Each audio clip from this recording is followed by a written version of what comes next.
ગાંધીનગર અને અમદાવાદ સિટીને જોડતો મુખ્ય માર્ગ જે છે જેથી એરપોર્ટથી ગાંધીનગર તરફ વધુમાં વધુ વીઆઈપી અવરજવર ધરાવે છે તેથી તેને પ્રતિષ્ઠિત માર્ગ વિકાસ પ્રોજેક્ટ તરીકે પણ લેવામાં આવેલ છે। આ પ્રોજેક્ટમાં મુખ્ય road, service road, multifunction zone grill સાથે footpath parking, central verge grill સાથે તેમજ લેન્ડસ્કેપિંગ તેમજ street light, water body, sculpture, hoarding વગેરેનો સમાવેશ પણ કરવામાં આવ્યો છે। રસ્તાનું કામ મુખ્ય carriage way and service road સાથે છે અને મલ્ટીફંક્શન ઝોન પણ છે। સેન્ટ્રલ વર્જ, ફૂટપાથ પાર્કિંગ વગેરે વિકસાવવાનું કામ એઆરસી ટેન્ડરના contract RKC infra built private limited પાસે હાથ ધરવામાં આવ્યું છે। તો પબ્લિક પ્રાઇવેટ પાર્ટનરશિપ અંતર્ગત નીચે મુજબના વિકાસ કામો રાજહંસ ગ્રુપ પાસે મંજૂર થયેલા છે અને આ કામનો સ્કોપ મુજબ ધરાવવામાં આવ્યો છે। ત્યારે સુશોભિત લાઇટ, સેન્ટ્રલ વર્જને ગ્રીલ, સ્કલ્પચર, લેન્ડસ્કેપિંગ, ટોપોગ્રાફી અને વોટર ફાઉન્ટેન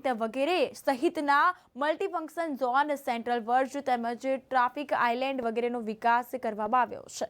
તેમજ મનોરંજનની પ્રવૃત્તિ માટેનો વિસ્તારનો વિકાસ, kiosk, bus stand, bollard cattle તેમજ house keeping, street lighting, pole હેંગિંગની જે વિશેષતા અને જાળવણીનો તમામ ખર્ચ 15 વર્ષ માટે સંસ્થા દ્વારા ઉઠાવવામાં આવશે તેવું પણ અહીં જણાવી દીધું છે।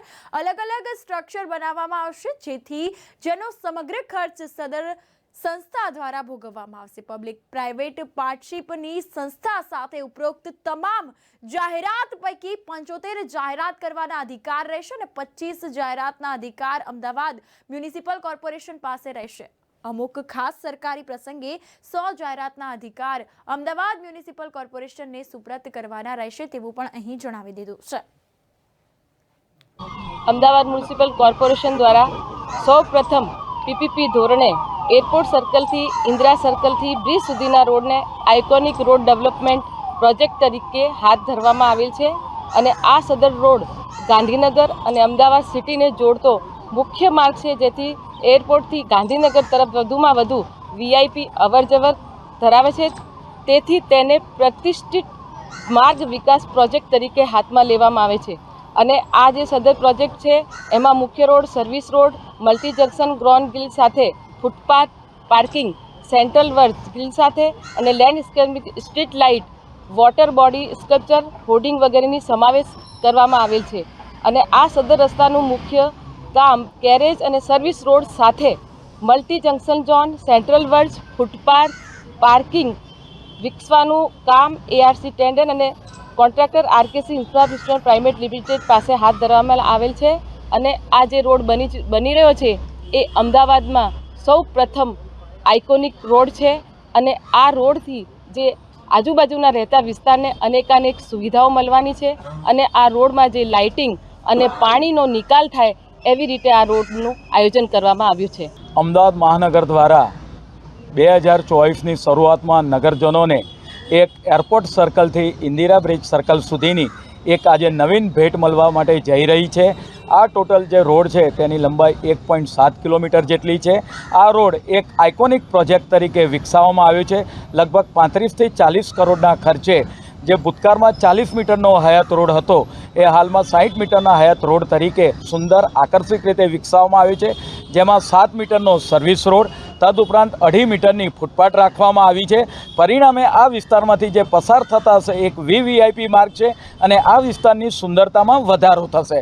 આ વિસ્તારનું 15 વર્ષ માટે પીપીપી ધોરણે રાજહંસ નામની કંપની સાથે તેનું એમઓયુ કરવામાં આવ્યું છે। એના અનુસંધાનમાં આ જે રોડ છે તેના પર અલગ અલગ સ્કલ્પચર લગાવવામાં આવશે, વોટર બોડી હોય, ફાઉન્ટેન હોય, તદુપરાંત એની સફાઈની ક્લિનિંગની વ્યવસ્થા, તદુપરાંત સર્વિસ રોડ, હોર્ડિંગ્સ, આમ અલગ અલગ પ્રકારના વ્યવસ્થા સુનિશ્ચિત બસ સ્ટેન્ડ આ અંદર કરવાની અંદર આવી છે અને તેનો જે કરાર છે એમઓયુ કરવામાં આવ્યું છે, પીપીપી ધોરણે વિકસાવવામાં આવ્યું છે એ 15 વર્ષના કરાર આધારિત તેમાં જે રાઇટ છે એડવર્ટાઇઝના એ 75% રાઇટ્સ રાજહંસ કંપની પાસે રહેશે અને 25%ના રાઇટ્સ અમદાવાદ કોર્પોરેશન પાસે રહેશે અને જ્યારે મહાનગરને જરૂરિયાત પડશે ત્યારે પૂરેપૂરા રાઇટ્સનો મહાનગર એનો ઉપયોગ કરી શકશે। આ જે રોડ છે એ અમદાવાદનો આઇકોનિક ખૂબ જ બ્યુટિફિકેશનવાળો રોડ જાન્યુઆરીની શરૂઆતમાં મળવા જઈ રહ્યો છે. આ રોડને આધારે આવનાર સમયની અંદર મહાનગરની અંદર જે એન્ટ્રીઓ છે, બીજા રોડો છે, એ રોડો બનાવવાની પણ શરૂઆત કરવામાં આવશે અને અમદાવાદ એકદમ આધુનિક તથા બિલકુલ સરસ રોડો નગરજનોને મળી રહે એ માટે મહાનગર દ્વારા પ્રયત્નો કરવામાં આવશે.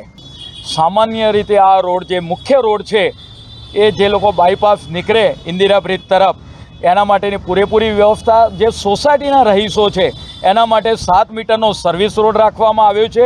તદુપરાંત જે આપણે વાત કરી કે વાહનો એક જગ્યાથી સામે અવર જવર કરી શકે ચાલીને, એના માટે આવનાર સમયની અંદર ફૂટ ઓવરબ્રિજનું પણ લગભગ 6 જેટલા ફૂટ ઓવરબ્રિજનું પણ આયોજન કરવામાં આવ્યું છે. એટલે રાહદારીએ કોઈપણ જગ્યાએથી નીચેથી વચ્ચેનું સેન્ટ્રલ વર્જ ક્રોસ કરીને રોડ ઓવરટેક ક્રોસ કરવાનો નથી. એના માટે આગામી સમયમાં નાના મોટા જે પણ થોડા કામો બાકી છે એ આગામી સમયગાળા દરમિયાન એ પૂરા થશે. એટલે આ વિસ્તારના નાગરિકોની જે રજૂઆત આપના તરફથી મળી છે મીડિયાના મારફતો, એ ફૂટ ઓવરબ્રિજ બનાવીને એ દૂર કરવામાં આવશે. 45 દિવસની અંદર જે અત્યારની હાલગીરી જો આપણે જોઈ રહ્યા છે એ 45 દિવસની અંદર 1.7 કિલોમીટરની પૂરી કરવામાં આવી છે.